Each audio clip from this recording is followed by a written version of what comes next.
এবারের ঈদে পাকিস্তানের জনপ্রিয় শিল্পী চাহাত ফতে আলী খানের সাথে আমাদের দেশের সুরের পাখি মাহফুজুর রহমানের একটা ডুয়েট গানের ব্যবস্থা করা হোক। এমনটা হলে ঈদের সময় গরুর মাংস খাওয়া শেষে আর কোল্ড ড্রিঙ্কস খাওয়ার কোনো প্রয়োজন হবে না, কারণ তাদের গান শুনলেই অটোমেটিক পেট ক্লিয়ার হয়ে যায়। আপনারা তো পাকিস্তানের হিরো আলম ভার্সন চাহাত ফতে আলী খানকে তো চিনেন, তাই না? যারা তার রিসেন্ট গাওয়া পাদো বাদি গানটা শুনেছেন তাদের তো চিনার কথা।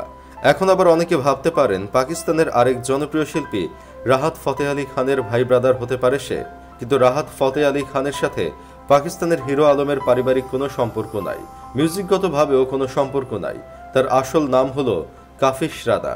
তিনি নিজের পরিচয় হিসেবে বলেন গায়ক, মিউজিশিয়ান, গান লেখক, অভিনেতা এবং পরিচালক, এক কথায় অলরাউন্ডার সে। তবে ভার্চুয়াল জগতে এমন কোনো কাউকে খুঁজে পাওয়া যাবে না যে তার গাওয়া পাদো পাদি গানটা শুনে নাই। আপনারাও তো তাহলে শুনেছেন। সত্যি করে বলেন তো, এই গান শোনার পর আপনারা কেমন ফিল করেছেন? আমি তো ভাই কয়েকদিন যাবৎ ফুড পয়জনিংয়ে ভুগতেছিলাম, আর এই গানটা শোনার পর আমি পুরোপুরি সুস্থ হয়ে গেছি। আমি যদি কখনো এসব রোগে আক্রান্ত হয়ে যাই তাহলে তার গানটা একদম ঔষধের মতো কাজ করে। কিন্তু দুঃখের বিষয়, শুনতেছি তার গাওয়া পাদো পাদি গানটা নাকি ইউটিউব থেকে ডিলিট করে দেওয়া হয়েছে। তাই এবারের কুরবানির ঈদে আমাদের মতো গরিবদের বাঁচাতে বাংলার সুরের পাখি মাহফুজুর রহমান স্যারকে, মহাগায়ক চাহাত ফতে আলী খানকে একত্রে একটা গান গাওয়ার জন্য আমন্ত্রণ করলে ভালো হতো।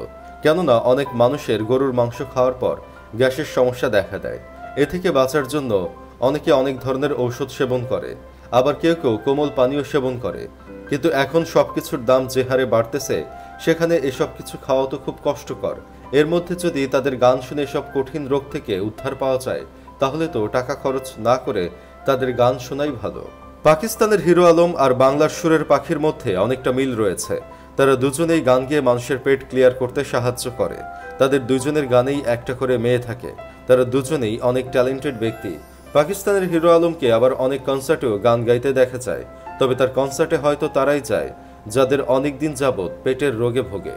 আমার বন্ধু কেরামত আবার এই দুইজন জনপ্রিয় শিল্পীর ভক্ত। সে পাকিস্তানি হিরো আলমের পাদো পাদি গান শোনার পর থেকেই তার ফ্যান হয়ে গেছে। ইউটিউব থেকে তার গান রিমুভ করার পর থেকে কেরামতের মন ভালো দেয়। কেরামতের মতো মানুষ আছে বলেই তাদের মতো শিল্পীরা কনসার্টে ডাক পায়। তবে ভাই, আমার তো শুধু মায়া হয় তাদের গানে অভিনয় করা মেয়ে মডেলদের জন্য। একবার ভেবে দেখেছেন মানুষ কতটা অসহায় হলে এই সমস্ত গানে অভিনয় করতে পারে? বাংলার অরিজিৎ সিং যেমন গান গেয়ে মানুষের পেটের রোগ ভালো করে, তেমনি পাকিস্তানের হিরো আলমও তেমন মানুষের পেটের রোগ ভালো করে। এখন যদি এদের দুইজনের কম্বিনেশনে একটা গান নিয়ে আসা যায়, তাহলে এবার ঈদে কারো কোমল পানীয়র পিছনে কোনো প্রকার টাকা খরচ করতে হবে না। দেশবাসীর প্রয়োজনে হয়ে যাক বাংলা আর পাক মিশ্রণের গান। যাই হোক, শেষমেশ আমি গোলাম হোসেন একটা কাজের কথা কই। দুই দেশের দুই গানের পাখিকে দিয়ে যদি একটা গান করানো যায়, তাহলে ইউটিউবে ঝড় উঠে যাবে, আর ঈদের সময় মানুষেরও অনেক উপকার হবে।